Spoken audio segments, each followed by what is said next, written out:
Nalit tayo lima kabok buyer ron mga boss.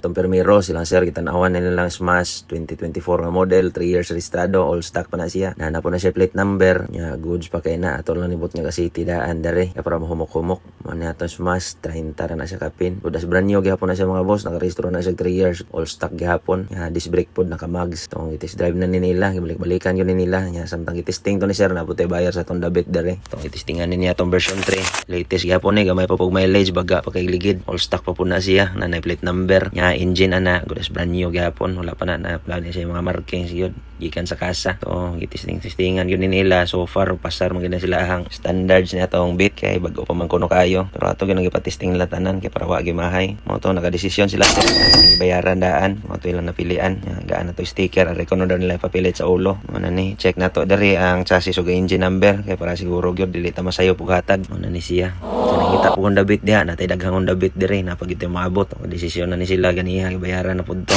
kani na pud tay bayar sa atong Honda Click color red karon na pud tay bayar sa Tomio ay testinganin lang sir flat man wala na daw testing ay basta kanindo tog andar sila lang daw bahala ni lisan lagligid mo to followers mo punin nato lang sir ilan na nagibayaran ang chassis ug engine number para siguro nya tabangan na to pakarga kay medyo layo-layo urban nila ha na naniplaka ilang napilian stock pa pud ni siya sinaw pa pug ayo na ono ni siya pagplaster diri nga dili mabali ang side mirror ani last na to ni siya nga customer karong adlaw ni testing sila Honda Beat ani ato Honda Beat 2023 nga model pero wala siya nasold sa 3 years pero brand new pag natanawon what ito gyud gipa-testingan nila so far goods man kaayo atin nang testing nga balik digtog layo-layo kay para siguro gyud matik na pagbalik ni boss ka desisyon siya bayaran daw ni nila ang ipuli-pulihan mo nilang testing ganiha goods brand new pag daw kaayo nabaga-baga pag yun ang ligid ana di lang kay maklaro diri kay hugaw sa nangitang motor diha located tas daw sa Talisay or visit atong page and Motorcycle Cebu. Salamat. So nice.